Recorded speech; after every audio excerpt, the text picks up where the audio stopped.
Hello, welcome to Mark D. Maker. My name's Mark Taylor. Today we're going to be looking at glues. A lot of glues. We showing you different things about the glues, what they're called, what they're used for. Stick around. Alright, these glues are what is known as PVA glues. PVA standing for polyvinyl acetate.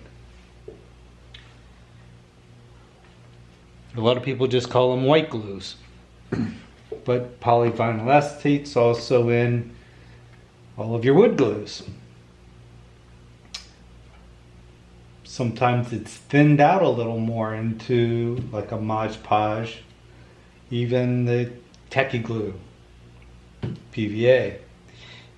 PVA adhesive is also in a paint that's called gesso.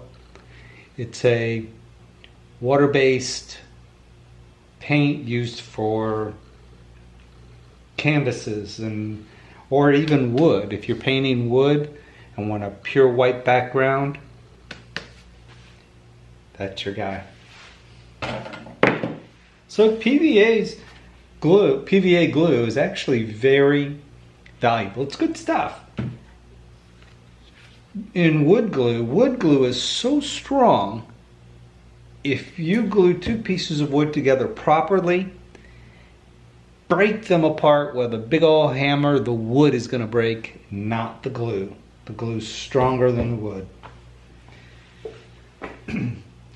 Next, cyanoacrylate. Or some people know cyanoacrylate as super glue or crazy glue. It's all the same stuff, same chemical, same formula to make it, or super glue. Really great stuff.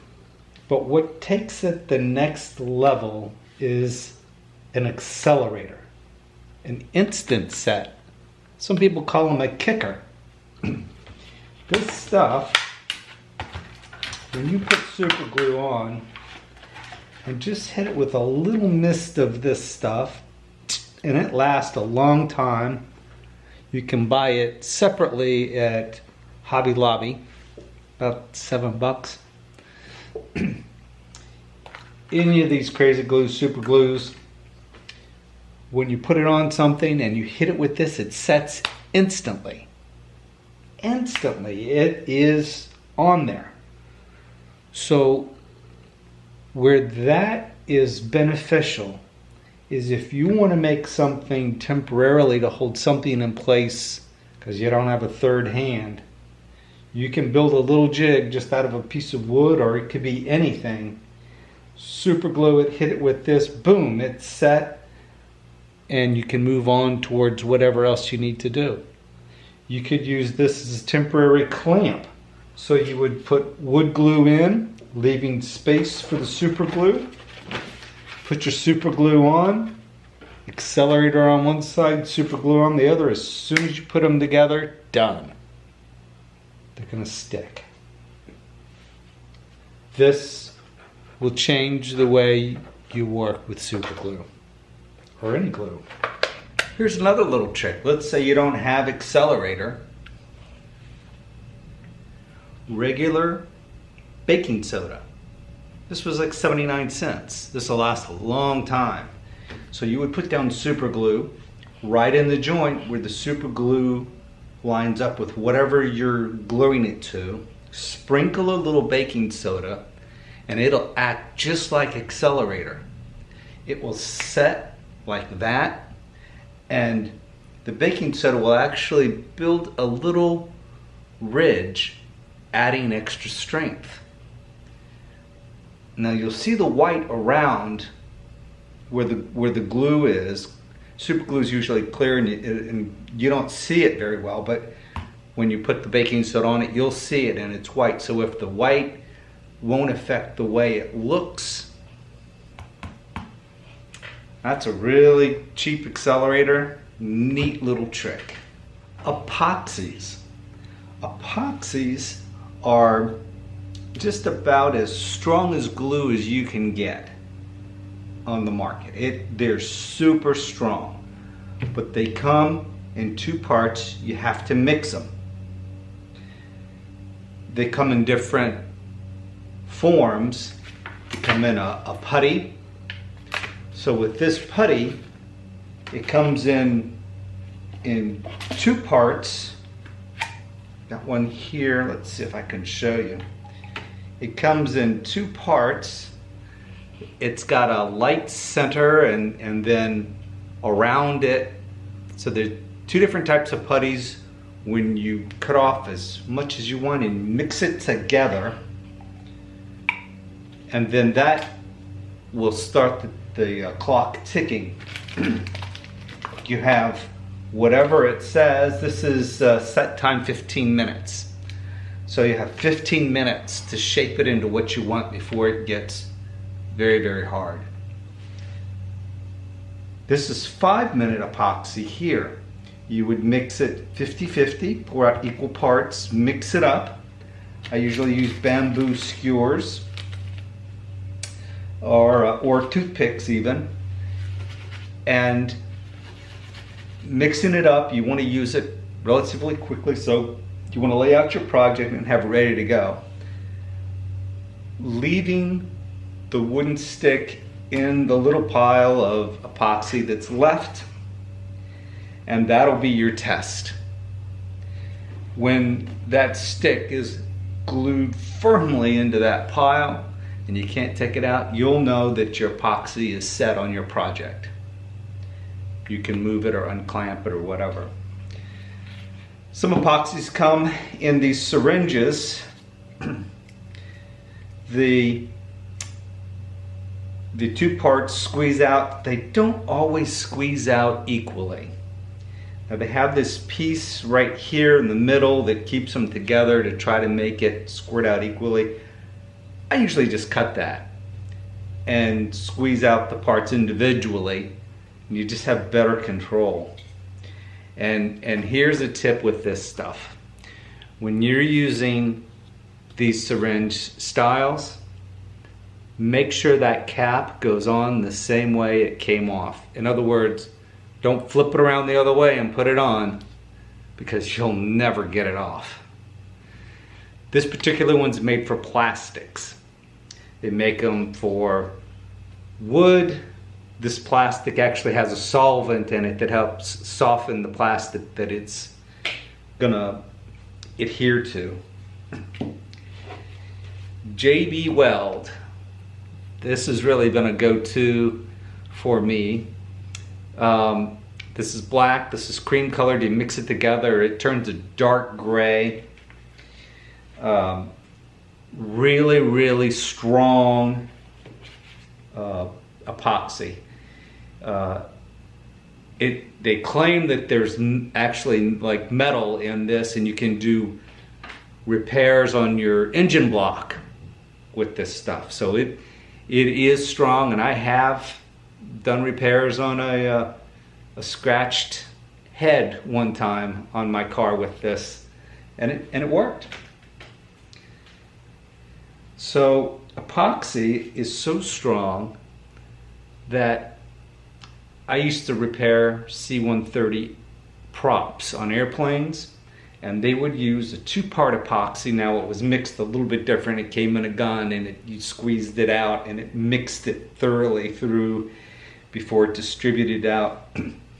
And we would always run a test with two pieces of metal, like so, and then we would try to pull it apart after the test, after it cured, to make sure that the leading edge of that prop would not come off.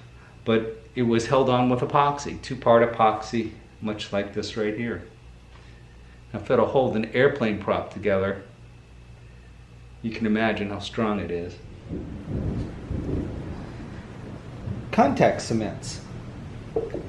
Contact cements, the way they work is you have to apply them smoothly and evenly to two sides of whatever you want to put together.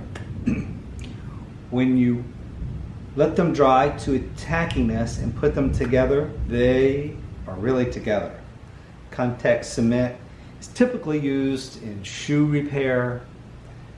I've used it for putting foam together for like cosplay, weapon or armor. Barge is a very, very good quality contact cement. It is a little hard to find. I bought this for, it cost about $28 on Amazon. Wellwood, you can just find just about anywhere.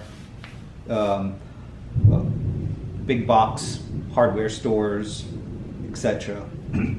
It's pretty good, but it does kind of dry out and crack after a while. Hot glue. Hot glue is a great glue to have around. Very handy. Ooh, big old storm outside.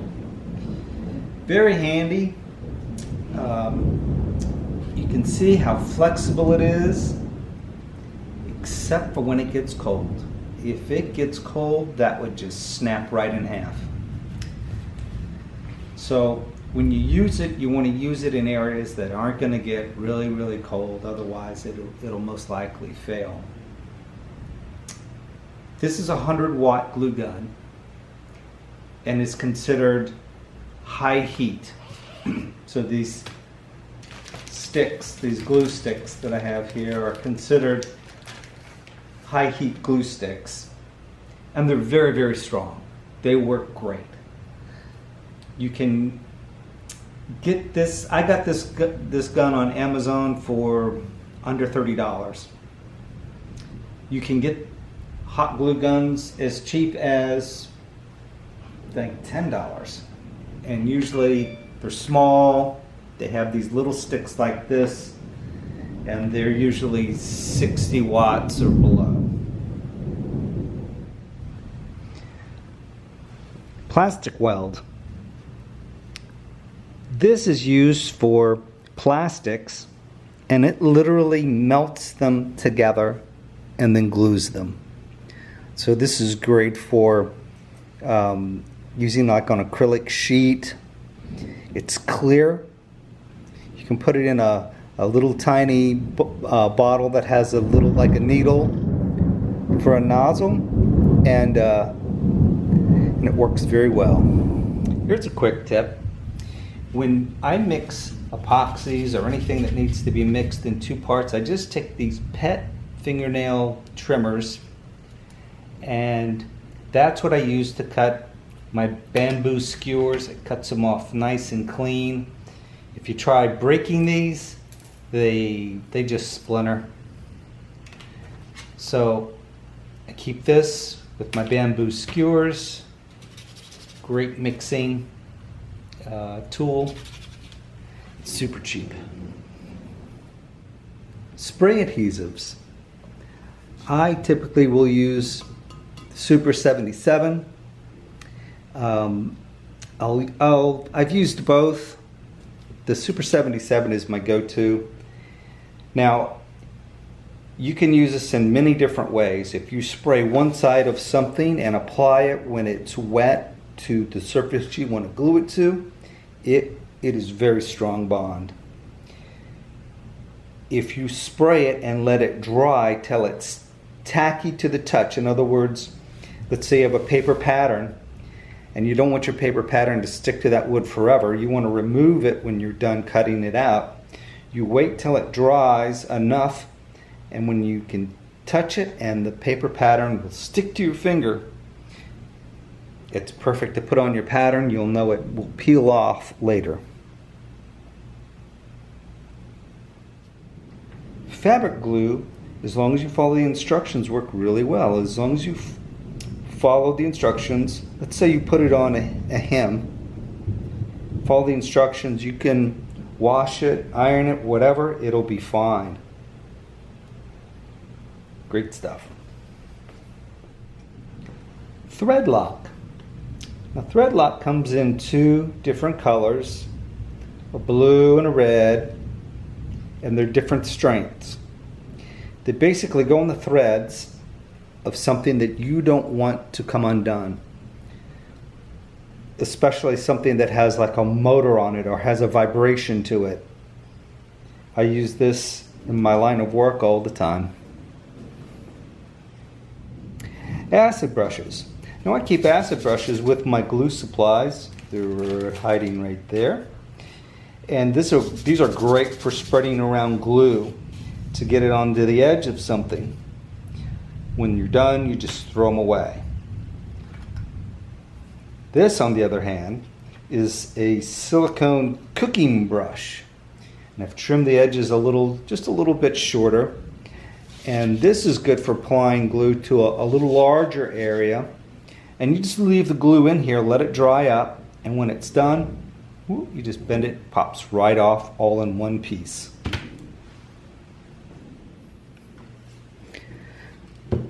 This is a polyurethane construction adhesive, good for all weather, interior, exterior. I've used this for quite a few things. Pretty good stuff. So this is a great tool for doing gluing. It's called a Brayer, and it's made for when you put down like a countertop laminate or any kind of a laminate, veneer. You put down your glues, put your piece on top of it, and it rolls it nice and flat, rolls out the air bubbles. Really nice design. Great tool to have. Quick tip for your wood glue.